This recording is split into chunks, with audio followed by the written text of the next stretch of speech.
Hello, everybody, and welcome back to Health Economics. This is Lecture 19, the Beveridge Model. I am your lecturer, temporarily blinded by rage by the University of Bureaucracy. I will not go into more detail about my current frustrations than that. Liam Puckney's at the University of Maryland. This is Econ 465, Health Economics at the University of Maryland. Let's get to it. So, the Beveridge Model. This is the model of healthcare, most probably famously in the US, used in England.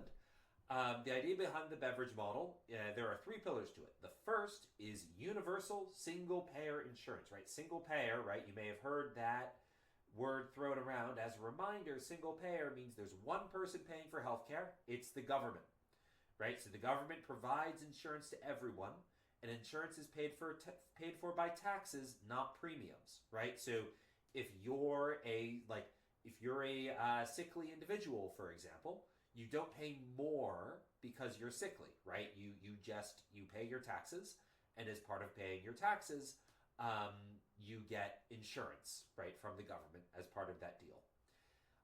Public health, the second pillar, public health care provisions. Hospitals and clinics are mostly run by the government. In practice, there are also private hospitals in Beveridge model countries, right, and more so.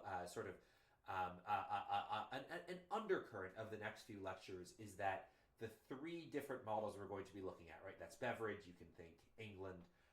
The Bismarck model, think Germany, and the American model, think the good old U.S. of A. They're all becoming more similar to each other over time. So the Beveridge model has started, Beveridge countries have started incorporating more private provision into their system, but the pure Beveridge model, as sort of originally conceived and thought about, is only public hospitals and public healthcare clinics.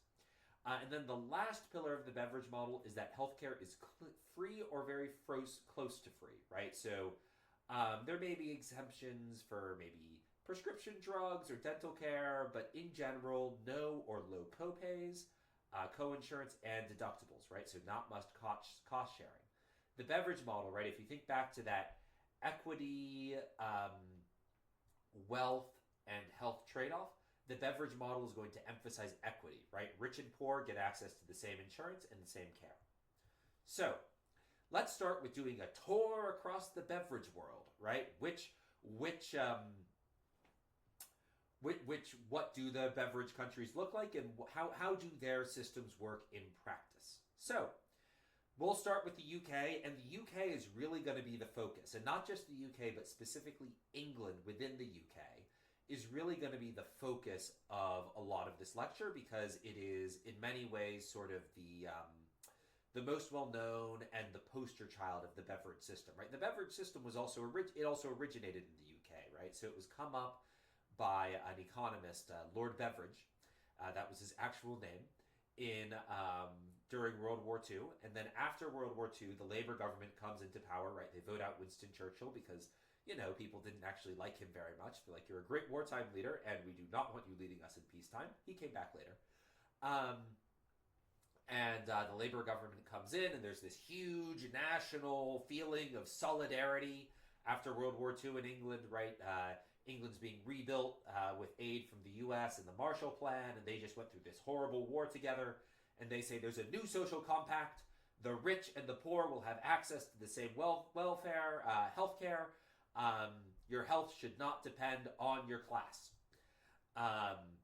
So what did they do? They established the National Health Service, or NHS. Each country in the UK has its own programs, right? So Scotland has its own program, England has its own program, so does Northern Ireland.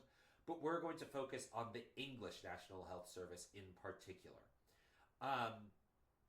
Care is free at NHS-run hospitals and clinics, except for prescription drug, dentistry, and eye care. I believe they are, if I remember correctly, they are adding insurance for those things.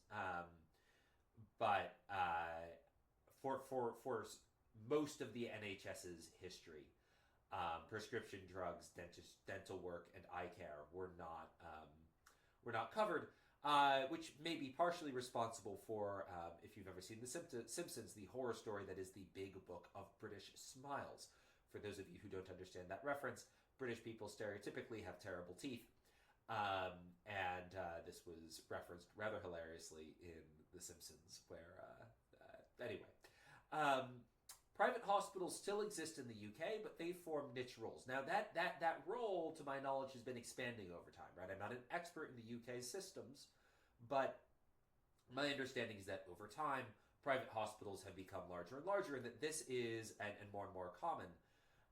And this is a cause for a lot of concern within the UK systems, right? The potential for private hospitals, right, creates the potential for a two-tiered health system, right, where the rich go to a private hospital and they get better care, and then the poor use the public system, right? And people are really concerned about this in Britain.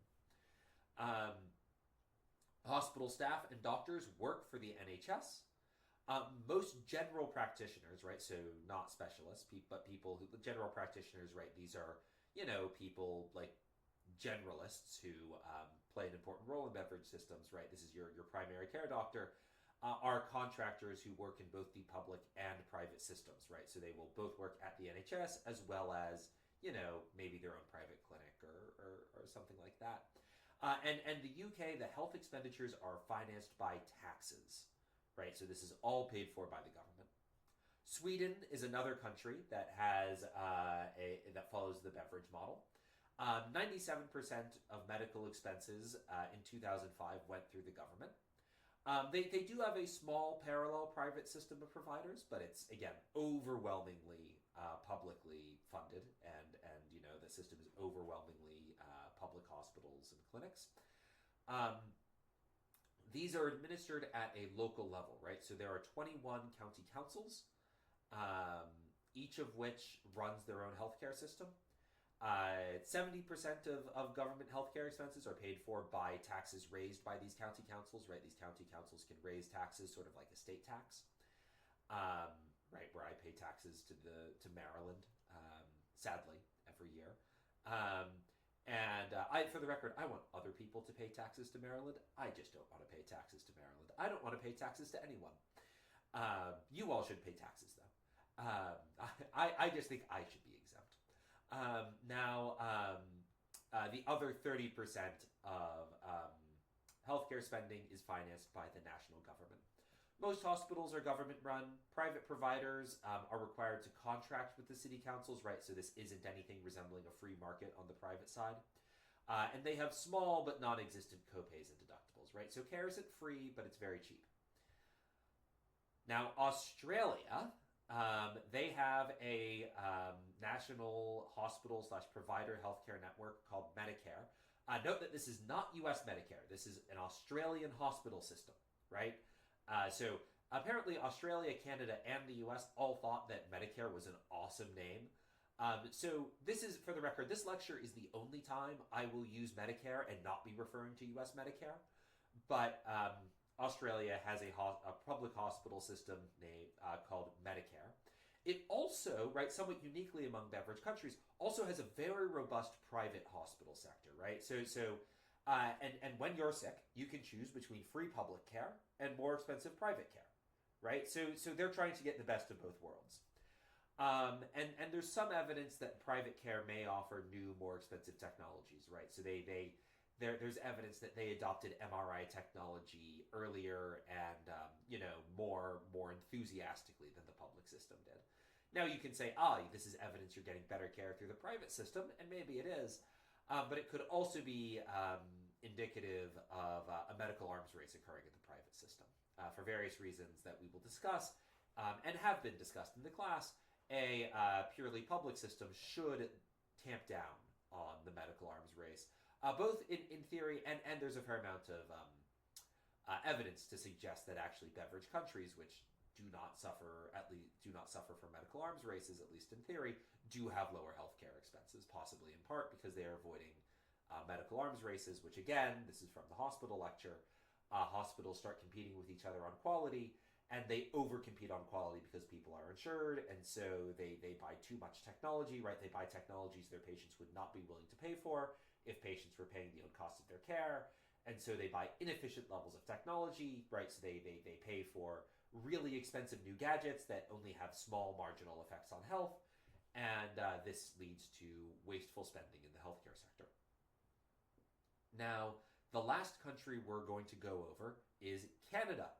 They also have a thing called Medicare in their system, but this is government public insurance. It's called Medicare. This is not US Medicare, right? So US Medicare is government public insurance, but it is only for old people.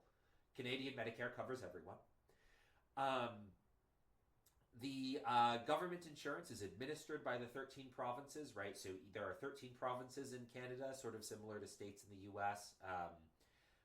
However, the federal government does set minimum care standards, right? So if Quebec just decides they don't want to cover people anymore, they can't do that, right? Quebec needs to meet some minimal standard of care in the healthcare their province provides. All provinces offer most care for free. However, some provinces, when it comes to like prescription insurance and things like that, some provinces have universal prescription insurance, while others limit prescription insurance to the old or the poor. So depending on what province you're in, you may have to pay for your own drugs. Hospitals, doctors are nominally private, but their budgets are set by the government, which effectively makes them public actors. So that's an overview. That's sort of an introduction to the Beveridge system and an overview of what the Beveridge system looks like in practice around the world, right? All these systems are much more complex than I'm laying out here, but this should give you an idea of what countries are using the Beveridge system and how it, what their healthcare systems broadly look like. You should note that this is very different from the US system, where most hospitals are private and we have massive amounts of private insurance.